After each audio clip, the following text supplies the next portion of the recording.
Hello kids.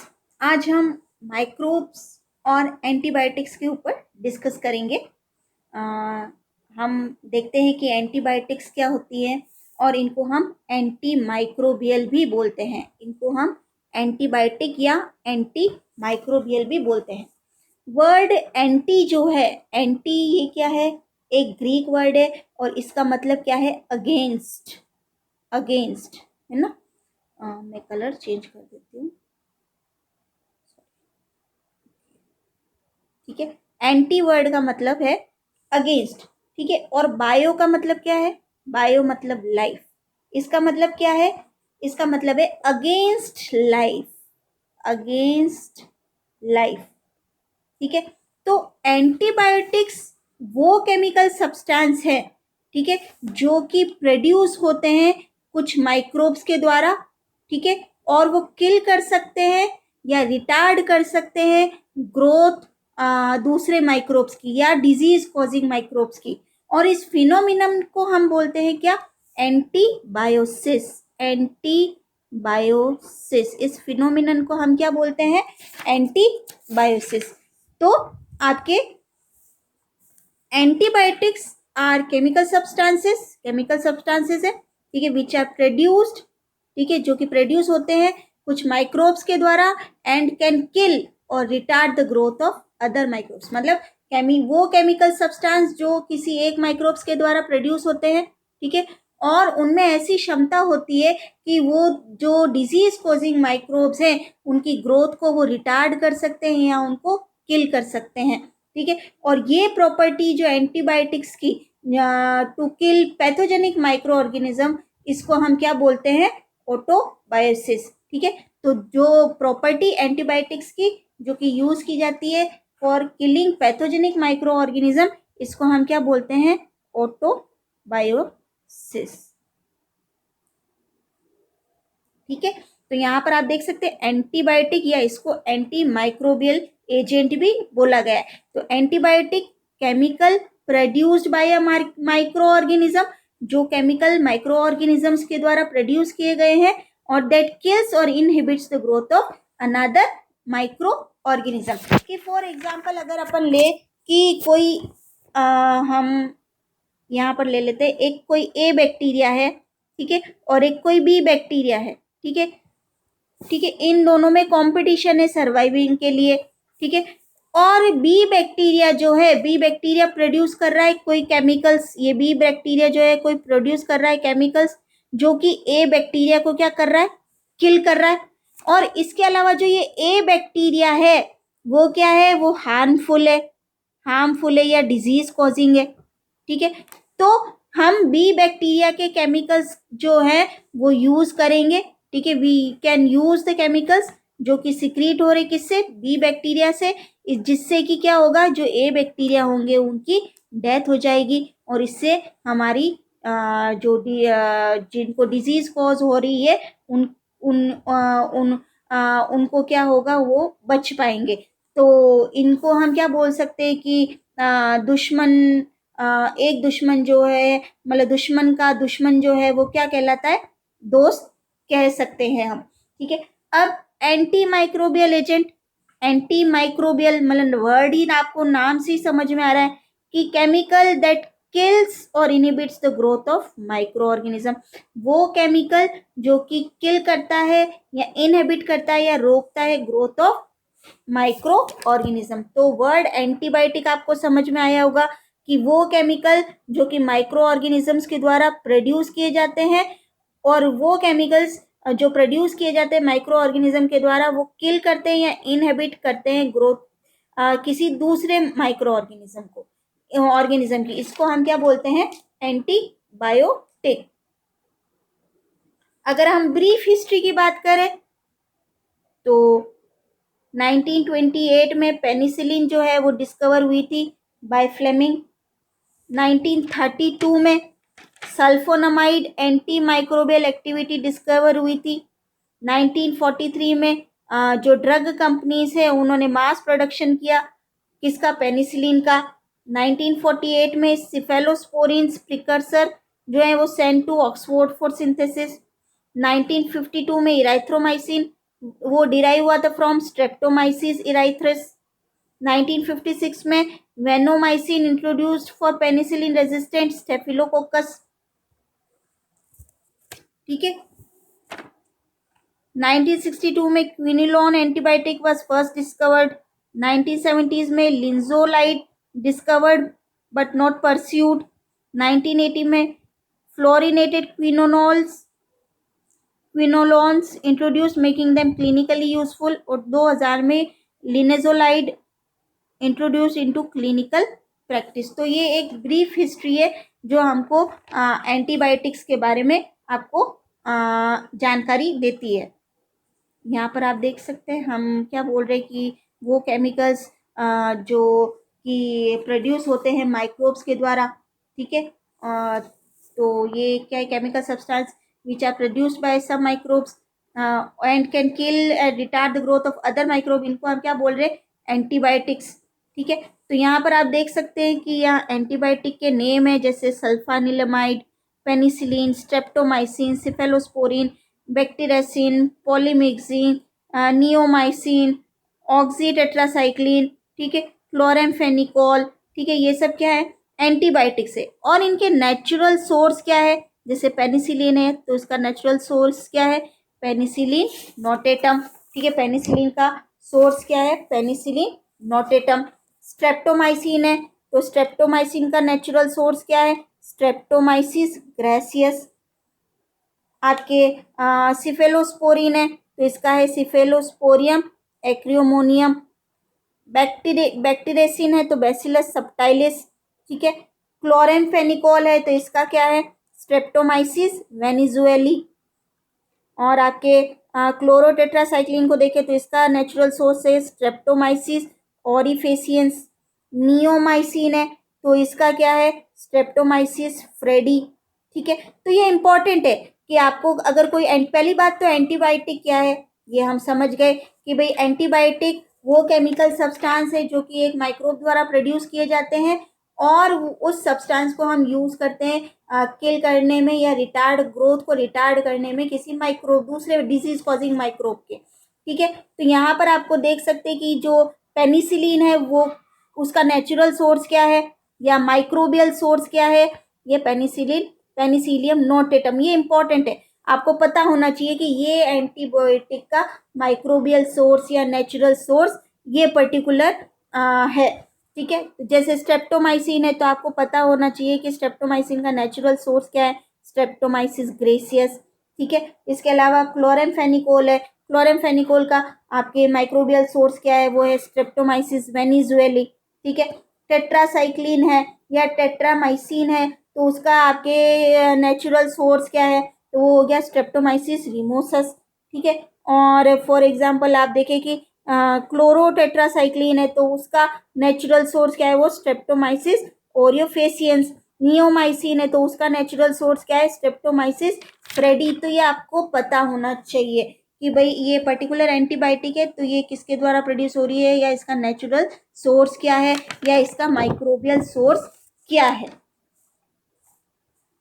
ये आपको दे रखा है first description as anti infective drug और ये डिस्कवर के नाम दे रखे हैं जैसे कि, ठीक है, ऑक्सीटेट्रासाइक्लिन है तो यहाँ पर आपको दे रखा है नेचुरल सोर्स भी दे रखा है और ये first description of anti infective drug भी दे रखा है और डिस्कवर भी दे रखा है। ठीक है। यहाँ पर आप देख लीजिए ये माइक्रोबियल सोर्स ऑफ एंटीबायोटिक, यही वो जो अभी अपन बात कर रहे थे कि ग्राम पॉजिटिव रॉड्स है। ठीक है। तो ये माइक्रो ऑर्गेनिज्म है बैसिलस सबटाइलिस।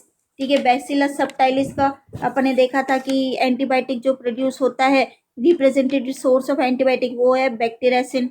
Bacillus polymyxa, polymyxin. ठीक है। और आपके फॉर एग्जांपल ये अभी अपने स्ट्रेप्टोमाइसिस फ्रेडी देखा था तो वो नियोमाइसिन। ठीक है। और पेनिसिलियम नोटेटम पेनिसिलिन। तो ये इम्पॉर्टेंट है कि कौन सा माइक्रो ऑर्गेनिज्म जो रिस्पॉन्सिबल है वो कौन सी एंटीबायोटिक के लिए, वो नेचुरल सोर्स और एंटीबायोटिक कौन से हैं। ठीक है। यहाँ पर आप देख सकते हैं एंटीबायोटिक और नेचुरल सोर्सेज उनके कौन से हैं। ठीक है। यहाँ पर आप देख सकते हैं ये जब वर्ल्ड वॉर फर्स्ट के समय जब सैनिकों के क्या घाव हो जाते थे, ठीक है, और घाव होने पर जो स्टेफिलोकोकस बैक्टीरिया है, स्टेफिलोकोकस बैक्टीरिया, वो घाव को क्या करते थे, वो सड़ा देते थे, ठीक है। और तो उससे क्या है कि सैनिकों के घाव वाले जो अंग है वो काटने पड़ते थे, जिससे हम क्या बोलते हैं, एम्प्यूटेशन, एम्प्यूटेशन, ठीक है। जिसमें कि हाथ या पैर जहाँ पर भी घाव हो रहा है उस अंग को क्या अलग कर देते थे या काट देते थे, ठीक है। लेकिन जब वर्ल्ड वॉर सेकेंड के समय पेनिसिलिन की डिस्कवरी हुई, ठीक है, जिससे कि सैनिकों के जिनके घाव थे उन्हें पेनिसिलिन दी गई, और उससे क्या हुआ कि सैनिकों के एम्पुटेशन की नौबत नहीं आई, ठीक है। और ये क्रेडिट है जो डिस्कवरी का पेनिसिलिन का, वो किसको जाता है, अलेक्जेंडर फ्लेमिंग को, अलेक्जेंडर फ्लेमिंग को।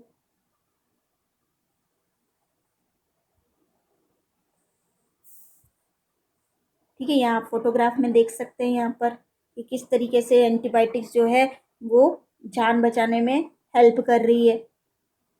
ये देख सकते हैं आप, ये जो स्ट्रेप्टोमाइसिन है, यहाँ पर लिखा हुआ है स्ट्रेप्टोमाइसिन, वो ट्रीट करता है प्लेग को।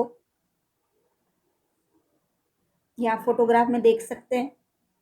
अब जो एंटीबायोटिक्स हैं ये क्लासिफाइड, आप एंटीबायोटिक्स का मतलब आप समझ चुके हो। अब एंटीबायोटिक्स को क्लासिफाई किया गया है सेवरल वेज में, वर्गीकृत किया गया है, अलग अलग आधार है। पहला आधार on the basis of mechanism of action, ठीक है, मैकेनिज्म क्या है एक्शन का। दूसरा आधार on the basis of spectrum of the activity, ठीक है, स्पेक्ट्रम ऑफ द एक्टिविटी अपन अभी समझेंगे। और तीसरा on the basis of mode of action, क्या मोड ऑफ एक्शन है। तो एंटीबायोटिक्स जो है वो वर्गीकृत किए गए हैं अलग अलग वेज में, ठीक है। पहला जो आधार है वो किस पर है, मैकेनिज्म ऑफ एक्शन, क्या मैकेनिज्म है एक्शन का उसका। दूसरा क्या है, स्पेक्ट्रम, क्या है एक्टिविटी का, स्पेक्ट्रम ऑफ एक्टिविटी। और तीसरा क्या है, मोड ऑफ एक्शन, ठीक है। तो हम आगे पढ़ते हैं, ठीक है। पहला हम आधार लेते हैं on basis of mechanism of action, ठीक है। तो मैकेनिज्म ऑफ एक्शन के आधार पर ये antibiotics are classified as follows, ठीक है। पहला, ये प्रोटीन सिंथेसिस इनहिबिटर। दूसरा, सेल वॉल सिंथेसिस इनहिबिटर, ठीक है, सेल वॉल सिंथेसिस इनहिबिटर। तीसरा, डीएनए सिंथेसिस इनहिबिटर। चौथा, आरएनए सिंथेसिस इनहिबिटर। पांचवा, फॉलिक एसिड इनहिबिटर। और छठा, माइकोलिक एसिड इनहिबिटर, ठीक है। तो on basis of mechanism of action antibiotics are classified, मतलब मैकेनिज्म ऑफ एक्शन के आधार पर एंटीबायोटिक्स को और भी में क्लासिफाई किया गया है कि जैसे कि ये प्रोटीन सिंथेसिस इनहिबिटर, या सेल वॉल सिंथेसिस इनहिबिटर, या डीएनए सिंथेसिस इनहिबिटर, या RNA synthesis inhibitor, folic acid inhibitor, या माइकोलिक एसिड इनहिबिटर। यहाँ पर आप ये फोटोग्राफ में देख सकते हैं कि कैसे जो माइक्रो ऑर्गेनिज्म के ऊपर क्या है, एक तरह का बैन का ठप्पा लगा हुआ है। यहाँ आप देख सकते हैं, यह भी अपन ने पढ़ा था कि सेल वॉल सिंथेसिस इनहिबिटर, यहाँ पर आप देख सकते हैं, यहाँ पर सेल वॉल सिंथेसिस इनहिबिटर, ठीक है। तो इसी का एक अपन ने डायग्राम देखा कि कैसे एंटीबायोटिक्स जो है वीक करता है सेल वॉल और उसको कॉज करता है सेल टू लाइस, ठीक है। ये यहाँ पर आप देख सकते हैं कि यहाँ पर ये सेल जो है वो लाइस हो गया है, ठीक है। ये सेल वॉल जो होगा उसको वीक करेगा, एंटीबायोटिक जो है वो सेल वॉल को वीक करेगा, ठीक है। और वो कॉज करेगा जिससे कि सेल जो है वो टूट जाएगा या वो लाइस हो जाएगा। अब on the basis of mechanism of action, ठीक है, कि सेल वॉल सिंथेसिस इनहिबिटर्स कौन कौन से होंगे, जैसे पेनिसिलिन्स, सिफेलोस्पोरिन्स, वैनकोमाइसिन, ठीक है। प्रोटीन सिंथेसिस इनहिबिटर में वो जो इनहिबिटेड 30S सब यूनिट, अब 30S और 50S किससे रिलेटेड है, राइबोसोम से। तो 30S में जैसे टेट्रासाइक्लिन्स, ठीक है।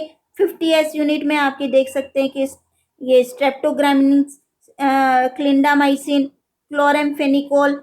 डीएनए सिंथेसिस इनहिबिटर में आपके मेट्रोनिडाजोल, ठीक है। आरएनए सिंथेसिस इनहिबिटर में राइफामाइसिन, राइफाम्पिन। माइकोलिक एसिड सिंथेसिस इनहिबिटर में आइसोनियाजिड, या folic acid in synthesis inhibitor में आप देख सकते हो सल्फोनामाइड्स, या फिर आप ट्राइमिथोप्रिम, ट्राइमिथोप्रिम या सल्फोनामाइड्स।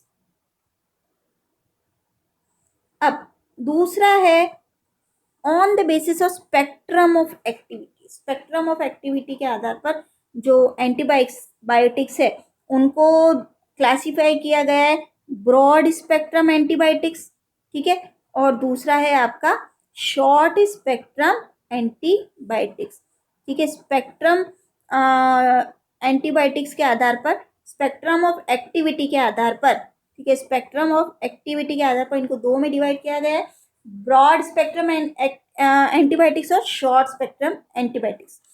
अब ब्रॉड स्पेक्ट्रम एंटीबायोटिक क्या है? रिफर्स टू एन एंटीबायोटिक, उन एंटीबायोटिक को कहा जाता है that act against wide range of disease causing bacteria, ठीक है, जो एक्ट करते हैं बहुत वाइड रेंज पर, उन बैक्टीरिया पर जो कि डिजीज कॉजिंग है, मतलब wide range of disease causing bacteria. ये आप देख सकते हैं, आप कलर से देखते कि ये एक बैक्टीरिया, ये बैक्टीरिया, ये बैक्टीरिया, भी ये बैक्टीरिया, तो ये ब्रॉड स्पेक्ट्रम हो गया कि वो एंटीबायोटिक, ये एंटीबायोटिक है, ठीक है, और ये एंटीबायोटिक जो है वो एक्ट कर रहा है अगेंस्ट खिलाफ, ठीक है, wide range of disease causing bacteria. यहाँ पर आप देख सकते हैं wide range of disease causing bacteria, ठीक है, उनको हम क्या बोलते हैं? Broad spectrum antibiotic. इसमें आएंगे टेट्रासाइक्लिन, क्लोरेमफेनिकोल, एमॉक्सिसिलिन, इराइथ्रोमाइसिन, ठीक है, सिफेलोस्पोरिन, ये सब क्या है? ब्रॉड स्पेक्ट्रम एंटीबायोटिक है। यहाँ पर आप देख सकते हैं ये डायग्राम में आपको, ठीक है, कि ये एक्ट करते हैं against wide range of disease causing bacteria. यहाँ आप देख सकते हैं एक ब्लू कलर का है, एक पिंक कलर का, मतलब एक समझाने के लिए, एक ग्रीन कलर का, एक येलो कलर का, एक रेड कलर का, तो क्या है? Wide range of disease causing bacteria. और ये जो एंटीबायोटिक है इन wide range of disease causing bacteria के खिलाफ जो है वो वर्क करते हैं। तो the term broad spectrum antibiotic refers to an antibiotic that acts against a wide range of disease causing bacteria, और एग्जाम्पल आपको बताए। फिर शॉर्ट स्पेक्ट्रम एंटीबायोटिक, यहाँ आप देख सकते हैं ये सारे एक ही कलर के हैं, ठीक है, तो ये short spectrum antibiotic refers to an antibiotic, ये एंटीबायोटिक, ठीक है, या narrow spectrum coverage that act against narrow range of disease causing bacteria, ठीक है, जो कि narrow range of disease causing bacteria पर एक्ट करें, ठीक है, ये आप देख सकते हैं नैरो रेंज है, ठीक है। तो term short spectrum antibiotic refers to an antibiotic that act against narrow range of disease causing bacteria, जैसे कि पेनिसिलिन जी, फ्लोक्सासिलिन, वैनकोमाइसिन, बैक्टीरेसिन या फ्लुक्सेसिलिन। अब तीसरा है on the basis of mode of action. Mode of action मतलब ये बैक्टीरियोस्टेटिक भी हो सकते हैं या बैक्टीरियोसाइडल भी हो सकते हैं। बैक्टीरियोस्टेटिक का मतलब क्या होता है? बैक्टीरियोस्टेटिक का मतलब जो कि बैक्टीरिया की ग्रोथ को रोक देते हैं, और बैक्टीरियोसाइडल का मतलब ही क्या हो गया? मार देना, ठीक है। तो यहाँ पर बैक्टीरियोस्टेटिक जो कि बैक्टीरिया की ग्रोथ को रोक दे, और जो बैक्टीरियोसाइडल है वो क्या है कि वो बैक्टीरिया को मार देते हैं। जो एंटीबायोटिक है वो बैक्टीरिया को मार देती है। तो bacteriostatic agent is a biological और chemical agent that stop bacteria from reproducing while not necessarily killing them otherwise, ठीक है। जो बैक्टीरियोस्टेटिक एजेंट है, ठीक है, ये एंटीबायोटिक्स जो कि बैक्टीरियोस्टेटिक हैं, हम वो एंटीबायोटिक या जो वो बैक्टीरियोस्टेटिक एजेंट जो कि बैक्टीरिया की ग्रोथ को रोक देते हैं, उन्हें मारते नहीं है, ठीक है, उनको हम क्या बोलते हैं? बैक्टीरियोस्टेटिक। और बैक्टीरियोसाइडल जो वो बैक्टीरियोसाइडल एजेंट या वो एंटीबायोटिक जो कि बैक्टीरिया को किल कर देते हैं। तो bactericidal agent is a biological और chemical agent that kills the bacteria. यहाँ आप देख सकते हैं, ये देखिए ये बैक्टीरियोस्टेटिक, यहाँ पर आप देख सकते हैं हमने क्या बोला? बैक्टीरिया की ग्रोथ को रोक देते हैं। ये देखो बांध लिए, इन्होंने बांध लिया, ठीक है। और बैक्टीरियोसाइडल ये देखो ये इनको मार दिया, ठीक है। तो इसका एग्जाम्पल क्या क्या हो सकता है? क्लोरेमफेनिकोल, इराइथ्रोमाइसिन, क्लिंडोमाइसिन, सल्फोनामाइड्स, ठीक है, ट्राइमिथोप्रिम या टेट्रासाइक्लिन्स। और ये बैक्टीरियोसाइडल के एग्जाम्पल्स हैं एमिनोग्लाइकोसाइड्स, बीटा लैक्टम्स, वैंकोमाइसिन, क्विनोलोन्स, राइफाम्पिन या मेट्रोनिडेजोल। तो आपको ये समझ में आया होगा। अब on the basis of mode of action वही बैक्टीरियोस्टेटिक टेट्रासाइक्लिन, क्लोरेमफेनिकोल, ठीक है, इराइथ्रोमाइसिन, लिंकोमाइसिन। और बैक्टीरियोसाइडल एंटीबायोटिक्स हैं कौन कौन सी, सिफेलोस्पोरिन, पेनिसिलिन, इराइथ्रोमाइसिन, अमीनोग्लाइकोसाइड्स, कॉट्रिमोक्सेजोल।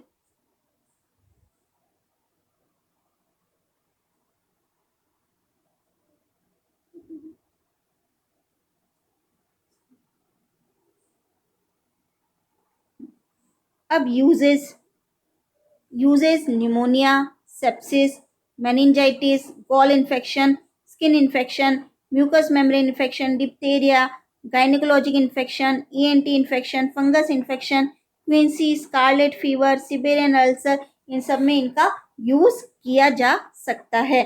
ठीक है, अब मिसयूज की बात करें अगर हम एंटीबायोटिक्स के मिसयूज की, यूज की तो हमने बात कर ली कि भाई इन डिजीजेस में आप यूज कर सकते हैं, लेकिन मिसयूज कैसे होता है मिसयूज। ठीक है, antibiotic misuse sometimes called antibiotic abuse और एंटीबायोटिक ओवर यूज। ठीक है, एंटीबायोटिक मिसयूज को हम और क्या बोलते हैं, एंटीबायोटिक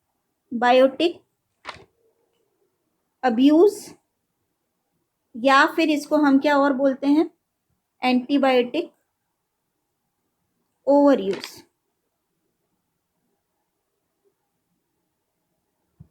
ठीक है, और ये जो मिसयूज या ओवर यूज होता है एंटीबायोटिक से, इससे बहुत ही सीरियस इफेक्ट्स होते हैं हेल्थ के ऊपर। ठीक है, जो मिसयूज हो रहा है या ओवर यूज अगर हम करते हैं एंटीबायोटिक का, तो उससे सीरियस इफेक्ट्स होता है हेल्थ के ऊपर। कि कितनी बार आप बिना डॉक्टर के पास जाए हुए आप एंटीबायोटिक्स ले लेते हैं और आपको पता नहीं होता है कि इसकी नॉर्मल डोज क्या है। ठीक है, आप कहीं पर मेडिकल स्टोर पर गए, इंडिया में मोस्टली ऐसा देखा जाता है कि आप मेडिकल स्टोर पे गए, आपने बोला कि मुझे थोड़ी सी तकलीफ हो रही है, तो जो भी वहाँ पर जो शॉप इंचार्ज है वो आपको एंटीबायोटिक दे देते हैं, और आप कितनी बार उस एंटीबायोटिक की डोज को भी कंप्लीट नहीं करते हैं, मतलब डॉक्टर भी लिख देता है तो भी आप उस डोज को कंप्लीट नहीं करते कि भाई मैं ठीक हो गया। ठीक है, तो उससे क्या है कि हेल्थ पर सीरियस इफेक्ट होता है। तो मतलब जो डॉक्टर अगर कोई बोल रहा है, ठीक है, डॉक्टर अगर आपको बोल रहे हैं कि भाई आपको इस पर्टिकुलर डोज में ये एंटीबायोटिक लेनी है, तो आपको उस डोज को कंप्लीट करना है। ऐसा नहीं कि भाई 2 दिन में आप ठीक हो गए, या फिर आपने बिना डॉक्टर को दिखाए हुए ही एंटीबायोटिक ले ली। ठीक है, और वो हाई डोज में या लो डोज में आपको नहीं पता नॉर्मल डोज क्या है उसकी, तो उससे हेल्थ पर सीरियस इफेक्ट आते हैं। तो it is a contributing factor to the creation of multi drug resistant bacteria. ठीक है, कि जब आप मिसयूज करते हैं या ओवर यूज करते हैं एंटीबायोटिक का, तो क्या होता है कि अगर आप डॉक्टर की सलाह नहीं मानते हैं और आप अपनी एंटीबायोटिक का कोर्स कंप्लीट नहीं करते हैं, तो जो डिजीज कॉजिंग माइक्रोब्स है, ठीक है, वो क्या होते हैं, उन एंटीबायोटिक के क्या होते हैं, रेजिस्टेंट हो जाते हैं, उनमें रेजिस्टेंस डेवलप हो जाता है। और जब आप कोई एंटीबायोटिक लेते हो तो भी उस एंटीबायोटिक का कोई असर नहीं होता है। ठीक है, तो it is a contributing factor to the creation of multi drug resistant bacteria. Informally इनको हम क्या बोलते हैं, super bugs. Relatively harmless bacteria can develop resistance to multiple antibiotics. ठीक है, रेजिस्टेंस डेवलप करें and cause life threatening infections. यहाँ आप देख सकते हैं, ये देखिए आप। ठीक है, ये बोल रहा है कि wanna be a super bug. ठीक है, ये बोल रहा है इसको कि wanna be a super bug, stick some of this into your genome. ठीक है, ये कुछ स्टिक कर लो, और इससे क्या होगा, even penicillin won't be able to harm you. ठीक है, मतलब रेजिस्टेंस डेवलप जो है वो कितना खतरनाक हो सकता है। अब रेजिस्टेंस और cross resistance. Resistance, if the concentration of drug required to inhibit or kill the microorganism is greater or less than the normal use. ठीक है, अगर जो कंसंट्रेशन है ड्रग रिक्वायर की टू इनहिबिट या किल द माइक्रोइज्म वो ज़्यादा है या लेस है than normal use, then the micro organism is consider to be resistant to that drug. ठीक है। और क्रॉस रेजिस्टेंस, तो cross resistance to a particular antibiotic that often results in resistance to other antibiotic usually from a similar chemical class, similar chemical class ये important है, to which the bacteria may have not been exposed। example है आपका clindamycin और lincomycin. यहाँ आप देख सकते हैं, ये देख सकते हैं रेजिस्टेंस की वजह से। यहाँ आप देख सकते हैं कि एंटीबायोटिक है। ठीक है, ये देखिए कि ये सारे ये क्या है, डिजीज कॉजिंग बैक्टीरिया या डिजीज कॉजिंग माइक्रोब्स है। यहाँ पर हमने एंटीबायोटिक ली। ठीक है, तो इनमें से एक ने क्या है, ये रेजिस्टेंस डेवलप कर दिया। ठीक है, कि आप हेलमेट देख रहे हैं, तो हेलमेट क्या है, बचाव का एक प्रतीक है। तो यहाँ पर हमने देखा कि एंटीबायोटिक ली तो ये माइक्रोब जिनके हेलमेट नहीं था, फॉर एग्जाम्पल मतलब जिनके रेजिस्टेंस डेवलप नहीं हुआ था, उसकी क्या हो गई, डेथ हो गई। ठीक है, उन सब की डेथ हो गई। लेकिन ये जो हेलमेट वाला जो माइक्रोब है ये जिंदा रहा। ठीक है, एंटीबायोटिक रेजिस्टेंस डेवलप हो गया मतलब एक तरीके का इसमें। फिर ये क्या, डिवाइड किया तो और फिर इसने अपनी ग्रोथ कर ली और आप एंटीबायोटिक दे रहे हो लेकिन इन पर कोई असर नहीं हो रहा है।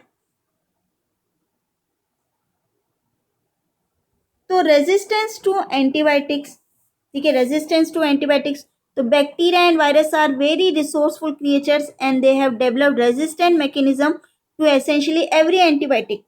ठीक है, जो बैक्टीरिया और वायरसेस हैं उनने डेवलप कर दिया है resistance to essentially every antibiotic that has been developed.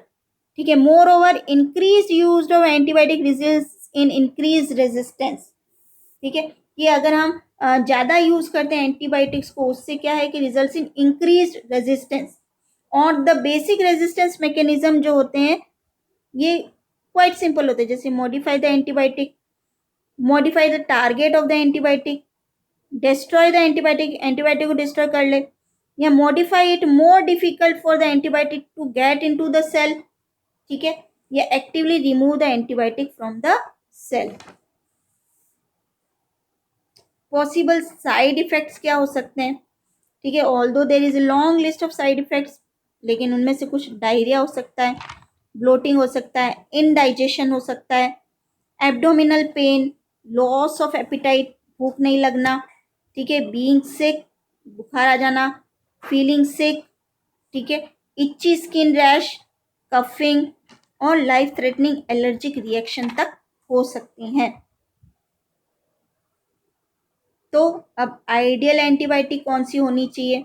ठीक है, आइडियल एंटीबायोटिक के ये कैरेक्टरिस्टिक होने चाहिए कि ये selective toxic to the microbe but non toxic to the host cell. ठीक है भाई, जो माइक्रोब्स हैं, जो डिजीज कॉजिंग माइक्रोब है उनको तो टॉक्सिक हो, लेकिन होस्ट सेल को ये नॉन टॉक्सिक हो। Selective toxic to the microbe but non toxic to the host cell. Microbial rather than microbistatic. ठीक है, microbial rather than microbistatic. Relatively soluble होना चाहिए, function even when highly diluted in body fluid. ठीक है, remain potent long enough to act and is not broken down और excreted prematurity. doesn't lead to the development of antimicrobial resistance, resistance नहीं develop हो, doesn't lead to the development of antimicrobial resistance, does not disturb the host health, host health को disturb नहीं करे by causing allergies। ठीक है, और predisposing the host to other infection, और reasonable price वाला होना चाहिए। तो ये आइडियल एंटीबायोटिक की क्या है, कैरेक्टरिस्टिक्स हैं। ठीक है बच्चों, तो आज हमने माइक्रोब्स और एंटीबायोटिक्स की हमने आज बात की। एक जो आपका हमने एंटीबायोटिक्स देखे थे, एंटीबायोटिक्स को हमने अलग अलग क्लासीफाई भी किया, और किस तरीके से हमने क्लासीफाई किया है,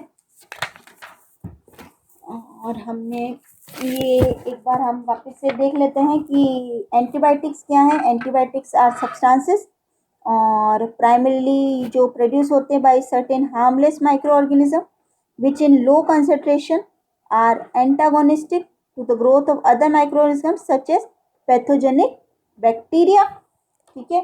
और since then a number of antibiotics जैसे कि टेट्रासाइक्लिन, नियोमाइसिन, निस्टेरिन, ठीक है, हैव बीन आइसोलेटेड और these are being used to treatment of infections जैसे कि बैक्टीरिया, फंजाई, वायरस और अदर माइक्रो ऑर्गेनिज्म। ठीक है। और ये आपके प्रॉपर्टीज की बात करें एंटीबायोटिक की, तो antibiotic should have quick and broad spectrum therapeutic effect. It should not induce development of resistance, induce नहीं होना चाहिए रेजिस्टेंस। और it should not cause side effects, नहीं होना चाहिए। It should not kill useful micro organism, वो kill नहीं होने चाहिए। ठीक है। और अगर हम यूज़ ऑफ एंटीबायोटिक्स देखें तो मेडिसिनल यूज़ है इसका, हमने देखे थे कि नेम ऑफ एंटीबायोटिक देखा और वो किससे डिराइव हुआ वो भी हमने देखा। ठीक है। और एज फूड प्रिजर्वेटिव, ठीक है, antibiotics are also use in preservation of food specially जैसे कि फ्रेश मीट, फिश या पोल्ट्री फीड, या फिर as supplement in animal growth, animal feed भी है as supplement in animal feed, thus they improve the growth of animals. तो हमने Alexander Fleming की भी बात की और के